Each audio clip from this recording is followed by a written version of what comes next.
Hello दोस्तों, कैसे हैं आप सभी लोग। आशा करता हूँ अच्छे होंगे। धर्म स्टडी IQ क्लासेस पर आपका स्वागत है। अगर चैनल को लाइक सब्सक्राइब नहीं किया तो प्लीज़ लाइक सब्सक्राइब कर दीजिए। तो दोस्तों, सबसे पहले आप सभी लोगों को धनतेरस की ढेर सारी शुभकामनाएं और दिवाली की भी। आज धनतेरस का पर्व है, उसकी ढेर सारी शुभकामनाएं। तो दोस्तों, कल जो बात कुछ लोग पूछ रहे थे कि RO का हमारा OTR नहीं हो रहा है या फॉर्म फिल नहीं हो पा रहा, तो घबराने की ज़रूरत नहीं है। 11 जो लास्ट डेट थी उसको बढ़ा के 24 कर दिया गया है। ठीक है, 11/11/2023 जी लास्ट डेट, उसको बढ़ा के 24/11/2023 कर दिया है। लगभग 10-12 दिन उसकी डेट एक्सटेंड कर दी गई है। तो जिसका फॉर्म फिल नहीं हुआ है वो अपना फॉर्म फिल कर लीजिए जरूर। और OTR के बाद 72 घंटे बाद क्या होता है, फॉर्म रिफिल होता है। ठीक है, उसको भरना पड़ता है, तुरंत आप OTR करके फॉर्म नहीं भर सकते। तो जिसका नहीं भरा वो भर लीजिए, OTR भी नहीं हुआ वो भी कर लीजिए। तो जिस किसी का फॉर्म अगर इनकम्प्लीट है वो भी कंप्लीट कर ले। तो दोस्तों, अब हम लोग जो बात कर रहे थे, कल हमने आपको बात किया था leader of opposition MP lad सांसद निधि जो थी उसकी बात की थी। मेंबर ऑफ पार्लियामेंट जो एक निधि होती है उसके बारे में बात की थी। और लीडर ऑफ अपोजिशन विपक्ष के नेता के बारे में बात की थी, बजट के बारे में बात की थी। तो ऐसे तमाम जो संसदीय शब्दावली थी उन पर हमने चर्चा की थी। आज हमारा जो नया टॉपिक है उसमें आएगा, उस पर आपका उच्च न्यायालय, उच्चतम न्यायालय, उच्चतम न्यायालय या उच्च न्यायालय। ठीक, दोनों को एक साथ पढ़ाएंगे, उच्चतम न्यायालय एवं उच्च न्यायालय। तो कहाँ से इसकी उत्पत्ति हुई और किस आधार पे इसका गठन किया गया, सर्वप्रथम इसका कहाँ स्थापना हुई थी, कब हुई थी, इस पर हम विस्तार से चर्चा करेंगे। चलिए देखते हैं दोस्तों, हमारा जो आज का टॉपिक है वो देखिए। जो उच्चतम न्यायालय एवं उच्च न्यायालय, जैसे पूरे एक राष्ट्र का उच्चतम न्यायालय होता है और हर राज्य का एक उच्च न्यायालय होता है। लेकिन शुरुआत में ऐसा नहीं था। शुरुआत में ऐसा नहीं था। अब क्या था शुरुआत में, देखिए क्या था। एक 1773 का रेगुलेटिंग एक्ट आया था, आपको पता होगा कब आया था। रेगुलेटिंग एक्ट 1773 में, उसमें यह प्रावधान किया गया था कि पहली बार किसको, उच्चतम न्यायालय की स्थापना का प्रावधान बताया गया था। क्या है, 1773 में रेगुलेटिंग एक्ट आया था, उसमें पहली बार उच्चतम न्यायालय को स्थापित करने का प्रावधान की चर्चा की गई थी। ठीक है, अब उसके बाद क्या हुआ था 1774 में। अब 73 में प्रावधान आया था, लेकिन 1774 में क्या हुआ था, कलकत्ता में एक जो उच्चतम न्यायालय की स्थापना की गई थी। कहाँ, उच्चतम न्यायालय या संघीय न्यायालय की स्थापना की थी। कहाँ, कलकत्ता में। कब, 1774 में। उसके मुख्य न्यायाधीश उस समय कौन थे, ये बहुत नाम पूछा जा चुका है और ये बार गलत भी बहुत हो जाता है। ठीक, तो उसके पहले जो मुख्य न्यायाधीश थे वो एलिजा एम्पे जी थे। ये मोस्ट इंपोर्टेंट, इसको लगा लीजिएगा क्योंकि ये हर एग्जाम में पूछता है। इसको एलिजा एम्पे, जो 1774 में कलकत्ता में पहले सुप्रीम कोर्ट या संघीय न्यायालय की स्थापना हुई थी, उसके मुख्य न्यायाधीश कौन थे, एलिजा एम्पे जी थे। ठीक, अब बात करते हैं 1774 तक क्लियर हो। अब 1800 की बात करते हैं। 1800 में दो जगह, कहाँ कहाँ, एक मद्रास में, एक बंबई में। मद्रास और बंबई में उच्चतम न्यायालय की स्थापना की गई थी। कहाँ कहाँ, पहले कलकत्ता में हुई, फिर मद्रास और बॉम्बे में हुई 1800 में उच्चतम न्यायालय की। ठीक है, उच्चतम न्यायालय की स्थापना हुई। ठीक, स्थापित हुआ। फिर क्या हुआ इसके बाद, एक 1861 में इंडियन हाईकोर्ट अधिनियम आया था। ठीक है, 1861 में इंडियन हाईकोर्ट अधिनियम आया था। उस अधिनियम में क्या हुआ था, इन तीनों उच्चतम न्यायालयों को मिलाकर इन तीनों को समाप्त कर दिया गया। जो आपका मद्रास था, बॉम्बे था, कलकत्ता, इन तीनों को समाप्त कर दिया गया। जो उच्चतम न्यायालय स्थापित किए गए थे उनको समाप्त कर दिया गया। अब समाप्त करने के बाद क्या हो, उच्चतम न्यायालय की स्थापना कर दी गई। ठीक है, ये जो संघीय न्यायालय थे इनको समाप्त किया गया था। कौन कौन से थे, कलकत्ता था, मद्रास था, बॉम्बे। इनको समाप्त करके कब, 1861 का अधिनियम आया था, इंडियन हाई कोर्ट अधिनियम। उसके आधार पर उच्चतम न्यायालय की स्थापना की गई थी। उसके आधार पर उच्चतम न्यायालय की स्थापना की गई थी। ठीक, पहले संघीय न्यायालय कलकत्ता में था, फिर मद्रास में, फिर बॉम्बे में 1800, उसमें 1774, यहाँ 1800 में। इन सबको समाप्त करके 1861 में एक उच्चतम न्यायालय की स्थापना की गई थी। किसकी जगह पर, संघीय न्यायालय के स्थान पर। अब आता है 1935 का भारत शासन अधिनियम।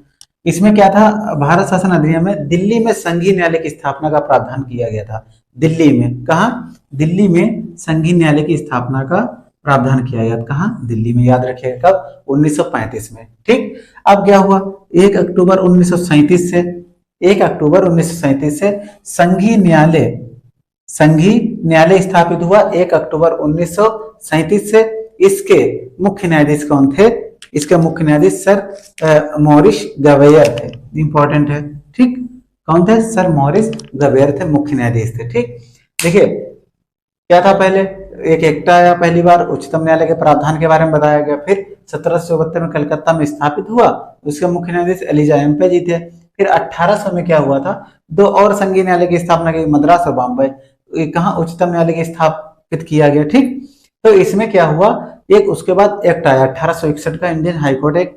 उसमें क्या हुआ, इन तीनों को, कलकत्ता, मुंबई, मद्रास को समाप्त करके उच्चतम न्यायालय की स्थापना की गई। और उच्चतम न्यायालय की स्थापना 1935 में भारत शासन अधिनियम दिल्ली में की गई। कहाँ? दिल्ली की स्थापना का प्रावधान किया गया, ठीक। अब क्या था इसमें, 1 अक्टूबर 1937 से संघीय न्यायालय स्थापित हो गया था। और उसके जो प्रथम मुख्य न्यायाधीश थे सर मॉरिस गवेयर थे, ठीक। कौन थे? Sir Maurice Gwyer. अब क्या है, नोट दोस्तों, अनुच्छेद अब 124 की बात करते हैं। 124 में क्या है, सुप्रीम कोर्ट की स्थापना। क्या है? सुप्रीम कोर्ट की स्थापना, उच्चतम न्यायालय की स्थापना। उल्लेख इसमें, जब उच्चतम न्यायालय की स्थापना हुई थी तो उसमें एक मुख्य न्यायाधीश था, 7 अन्य न्यायाधीश थे, ठीक। तो टोटल संख्या कितनी थी? 8। सर्वप्रथम ये पूछा जाए तो इसके अनुसार संसद जो है न्यायाधीशों की संख्या में वृद्धि कर सकती है। पहले 8 थे, फिर 11 हुए, फिर 14 हुए, फिर 18 हुए, फिर 26 हुए, फिर 31 हुए। लेकिन 2019 से 34 हैं। तो सुप्रीम कोर्ट में कितने हैं सदस्य? 1 + 33, लगभग कुल कितने हुए? 34 सदस्य। कितने हुए? 34, ठीक। ये हो गए, ठीक। अब क्या अनुच्छेद 374 की बात करते हैं। 74 में क्या था, संघीय न्यायालय के सभी न्यायाधीश तथा सभी मामले उच्चतम न्यायालय को प्राप्त हो जाएंगे। ये 374 में उल्लेख किया गया है कि जो सभी न्यायाधीश तथा सभी मामले हैं वो उच्चतम न्यायालय में को प्राप्त हो जाएंगे, ठीक। अनुच्छेद 374 में सर। अब कुछ और महत्वपूर्ण विधि उन पर चर्चा करते हैं, ठीक।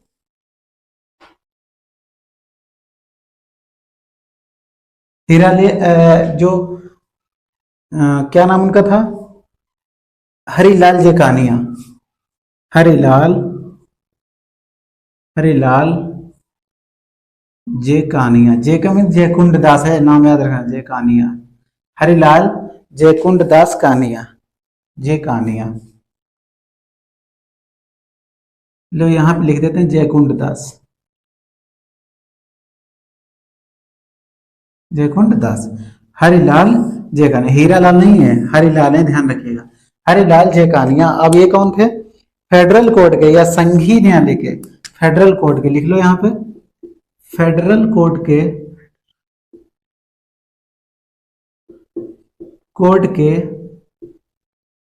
फेडरल कोर्ट के चौथे, फेडरल कोर्ट के अंतिम, फेडरल कोर्ट के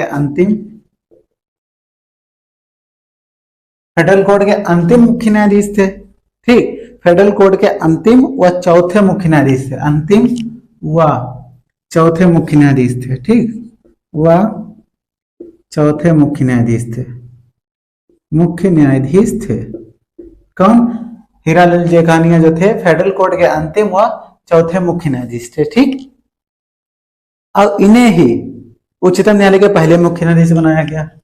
इन्हें ही उच्चतम न्यायालय के पहले मुख्य न्यायाधीश बनाया गया। इन्हें ही, अब सुप्रीम कोर्ट लिखते हैं, सुप्रीम कोर्ट के पहले मुख्य न्यायाधीश बनाया गया, मुख्य न्यायाधीश बनाया गया। क्लियर? तो अंतिम व चौथे कौन थे? फेडरल में संघीय होता है, संघीय न्यायालय के अंतिम व चौथे क्या है? अंतिम व चौथे मुख्य न्यायाधीश कौन थे? हीरालाल जेकानिया जी। इन्हें ही सुप्रीम कोर्ट के पहले मुख्य न्यायाधीश बनाया गया, सुप्रीम कोर्ट के पहले मुख्य न्यायाधीश बनाया गया, ठीक।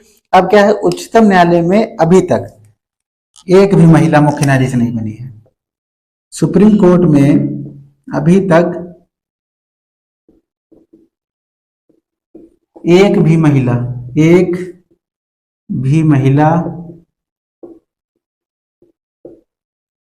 मुख्य न्यायाधीश नहीं बनी है, ठीक। अभी तक इतिहास है सुप्रीम कोर्ट की मतलब अभी तक कोई भी महिला जो है मुख्य न्यायाधीश का पदभार उसने नहीं संभाला है, ठीक। तो सुप्रीम कोर्ट में अभी तक कोई भी महिला मुख्य न्यायाधीश नहीं बनी है, जबकि 8 महिलाएं न्यायाधीश बन चुकी हैं।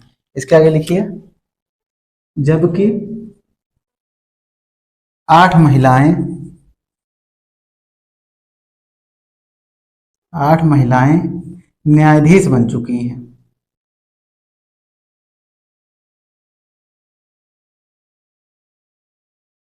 ठीक, जबकि 8 महिलाएं न्यायाधीश बन चुकी हैं, जो कि निम्न है। नाम भी चलो बता देते हैं, जो कि निम्न है। क्लियर हुआ? अभी तक सुप्रीम कोर्ट में कोई भी महिला मुख्य न्यायाधीश नहीं बनी है, पदभार नहीं संभाला है, और लेकिन 8 महिलाएं न्यायाधीश बन चुकी हैं। 8 महिलाएं न्यायाधीश बन चुकी हैं। तो पहली लिखिए, पहला नाम लिखिए, मीरा साहिब फातिमा बीबी। मीरा साहिब फातिमा बीबी।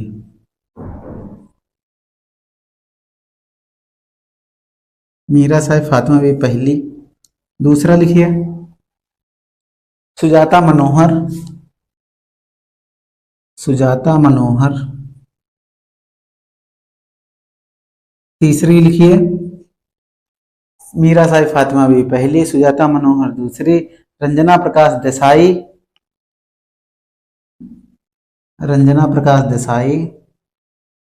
देसाई। चौथी लिखिए, रूमा पाल। रूमा पाल। ठीक, पहली मीरा साहब फातिमा बीबी, दूसरी सुजाता मनोहर, तीसरी रंजना प्रकाश देसाई, चौथी रूमा पाल। अब पांचवी लिखिए, जो अभी तक न्यायाधीश बनी है सुप्रीम कोर्ट में, आर भानुमति। आर भानुमति, इंदु मल्होत्रा,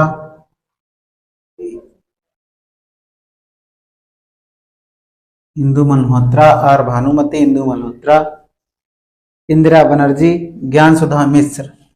इंदिरा बनर्जी,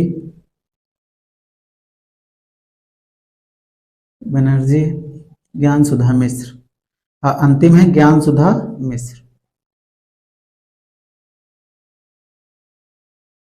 ठीक, अब आपको एक बताना है कि वर्तमान में कौन है, वर्तमान में कौन सी न्यायाधीश जो हैं उनका नाम बताना है। ठीक है, तो पहली मीरा साहिब फातिमा बीबी, दूसरी सुजाता मनोहर, तीसरा रंजना प्रकाश देसाई, चौथा रूमा पाल, पांचवा आर भानुमति, फिर इंदु मल्होत्रा, इंदिरा बनर्जी, ज्ञान सुधा मिश्र। ठीक है, ये तो आपकी हो गई 8 महिलाएं जो अभी तक न्यायाधीश बन चुकी हैं सुप्रीम कोर्ट में। ठीक, अब इसके बाद बात करेंगे इसकी योग्यता की, क्या योग्यताएं होनी चाहिए सुप्रीम कोर्ट के न्यायाधीश बनने के लिए या मुख्य न्यायाधीश बनने के लिए, उस पर चर्चा करते हैं। ठीक, समझ में आया? चलिए अब लिखते हैं योग्यताएं। अब यहां से लिखने ही इन योग्यताओं का उल्लेख है। ठीक है, उल्लेख किसमें है इनका? अनुच्छेद 124 में योग्यताओं का उल्लेख। ठीक, कोई भी क्या योग्यता होनी चाहिए वो 124 में ही उल्लेख है। ठीक है, नंबर 1 भारत का नागरिक हो। नंबर 1 भारत का नागरिक हो।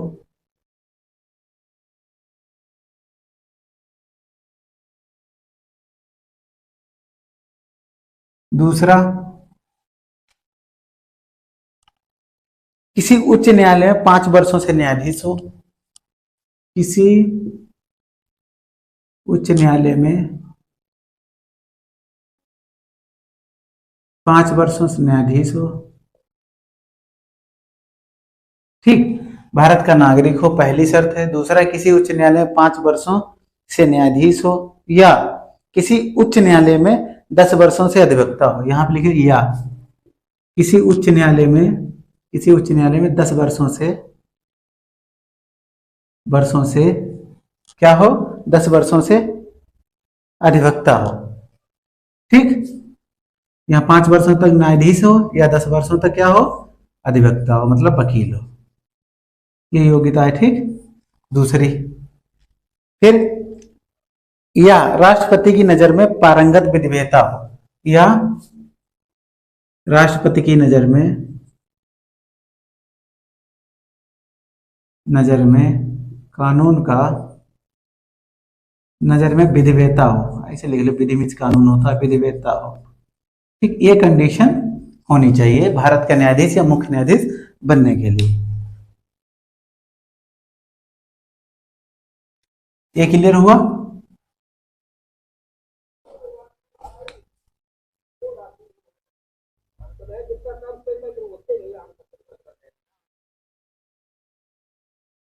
ठीक, क्लियर।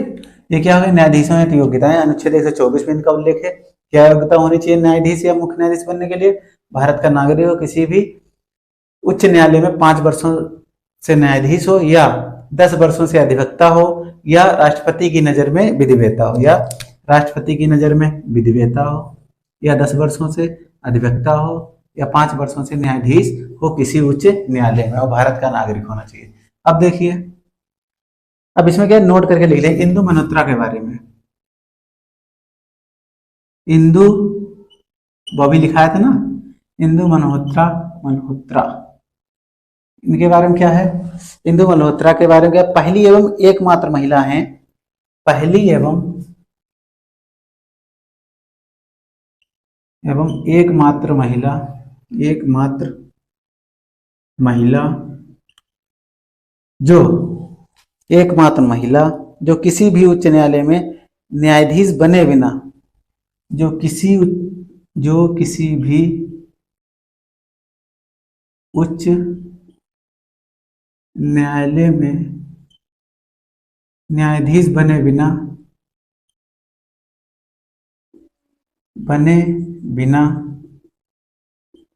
न्यायाधीश बने बिना उच्चतम न्यायालय में जज बनी। ठीक है, हाई कोर्ट में जज बनी, हाई कोर्ट में जज बनी। ये इंदु मल्होत्रा के बारे में है। ठीक, जबकि कंडीशन क्या होनी चाहिए देख लो, किसी उच्च न्यायालय में 5 वर्षों से क्या हो, न्यायाधीश हो, या 10 वर्षों से क्या कर रहा हो, अधिवक्ता हो, या राष्ट्रपति की नजर में अच्छा विधिवेता हो। लेकिन इनका क्या है, इंदु मल्होत्रा जी ऐसी थी जो पहली एवं एकमात्र ऐसी महिला हैं जो किसी भी उच्च न्यायालय में न्यायाधीश बने बिना, न्यायाधीश भी नहीं बनी और ये जज बने गए, और ये जज बन गए। क्लियर?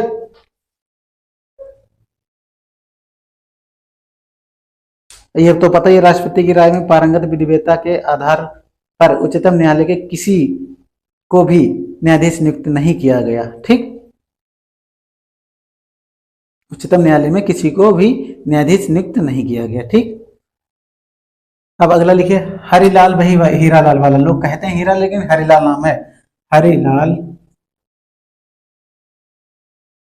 जे कानिया, हीरालाल जे कानिया इन्हें कहते हैं ना, जयकुंडदास इनसे इससे जैसे नाम है, कानिया, तथा सव्यासाची मुखर्जी, तथा सव्यासाची मुखर्जी, ये 2 नाम हैं, याद रखना, बहुत इंपॉर्टेंट है। सव्यासाची मुखर्जी ऐसे मुख्य न्यायाधीश हैं जिनका पद पर रहते निधन हुआ।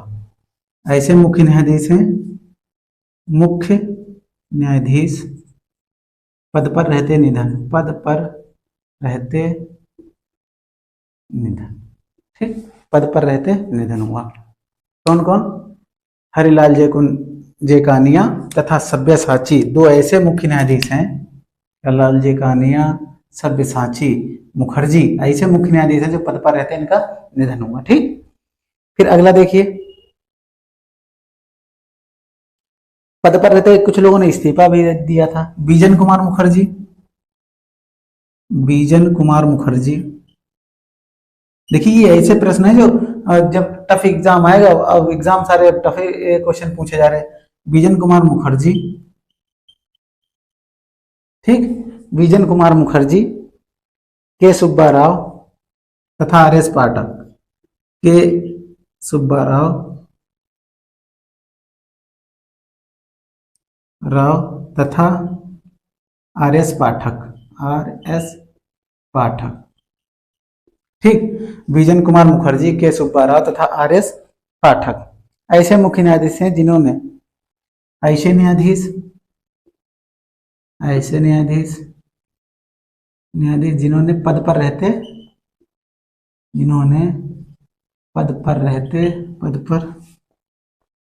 रहते इस्तीफा दिया, इस्तीफा दिया। कौन कौन थे देख लीजिए फिर से। बिजन कुमार मुखर्जी जी थे, पहला नाम बिजन कुमार मुखर्जी, दूसरा के सुब्बाराव, तीसरा आर एस पाठक। ऐसे ये न्यायाधीश थे जिन्होंने पद पर रहते क्या दिया, इस्तीफा दी। ठीक, ऐसे न्यायाधीश थे, मुख्य न्यायाधीश है। ठीक, ऐसे मुख्य न्यायाधीश यहाँ पे लिख लीजिए, ऐसे मुख्य न्यायाधीश थे जिन्होंने पद पर रहते इस्तीफा दिया। इंपॉर्टेंट हो गया। ठीक, वाई वी चंद्रचूड़ लिखिए, जिनका लड़का इस समय डी वाई चंद्रचूड़ क्या है, मुख्य न्यायाधीश है भारत के। तो वाई वी चंद्रचूड़ की बात कर रहा हूं। ठीक, वाई वी चंद्रचूड़, इनका सबसे लंबा कार्यकाल था। ठीक, वाई वी चंद्रचूड़ जी का लिखिए 16वें मुख्य न्यायाधीश थे। इनका क्रम भी लिख लो अगर कभी कभी पूछ ले। 16वें न्यायाधीश थे, 16वें मुख्य न्यायाधीश थे। ठीक, मुख्य लिख रहे हैं, 16वें मुख्य न्यायाधीश थे। ठीक, वाई वी चंद्रचूड़ 16वें मुख्य न्यायाधीश थे जिन्होंने सर्वाधिक 7 वर्ष तक मुख्य न्यायाधीश के रूप में काम किया। ठीक, सर्वाधिक लंबा कार्यकाल, सर्वाधिक लंबा कार्यकाल लगातार 7 वर्षों तक। कितना, 7 वर्षों तक, 7 वर्षों तक, कितना, लगभग 7 वर्षों तक। ठीक, जबकि 22वें मुख्य न्यायाधीश कमल नारायण सिंह सबसे कम 17 दिन तक, बहुत अच्छी बात है। जबकि सबसे कम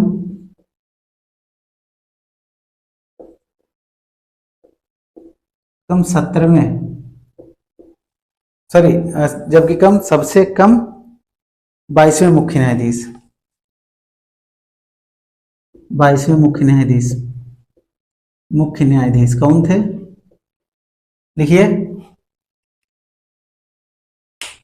कमल नारायण सिंह, कमल नारायण सिंह। इनका कार्यकाल कितना, मात्र 17 दिन, कार्यकाल मात्र 17 दिन। ठीक, क्लियर हुआ। देखिए पहला क्या था, हमने आपको बताया हीरालाल जेकानिया तथा सब्यसाची मुखर्जी मुख्य न्यायाधीश, पद पर रहते निधन हुआ इनका। ठीक, बिजन कुमार मुखर्जी, के सुब्बाराव तथा आर एस पाठक ऐसे मुख्य न्यायाधीश थे जिन्होंने पद से इस्तीफा दिया पद पर रहते हुए। वाई वी चंद्रचूड़ जिनका सर्वाधिक लंबा कार्यकाल है, 16वें मुख्य न्यायाधीश थे, लगातार 7 वर्षों तक मुख्य न्यायाधीश थे। जबकि सबसे कम मुख्य न्यायाधीश 22वें नंबर के कार्यकाल के थे, उनका नाम कमल नारायण सिंह था, मात्र 17 दिन। ठीक, कौन था, मात्र 17 दिन इनका कार्यकाल था। ठीक, ये हो गया। अब वर्तमान में कौन है, वर्तमान में लिख लीजिए, वर्तमान में लिखिए D Y Chandrachud, Dhananjaya Yashwant Chandrachud, D Y Chandrachud, इनका डी वाई चंद्रचूड़ किस क्रम के हैं, 50वें नंबर पे, 50वें नंबर है। ठीक, डी वाई चंद्रचूड़ कौन है, 50वें नंबर के। तो दोस्तों इस प्रकार से हमारा जो उच्चतम न्यायालय, उच्च न्यायालय से संबंधित महत्वपूर्ण बिंदु थे और नियुक्तियां थी वो हमने बताया। अब जो शेष बचा हुआ है वो हम आपको अगले वीडियो में बताएं। जब तक के लिए जय हिंद, जय भारत।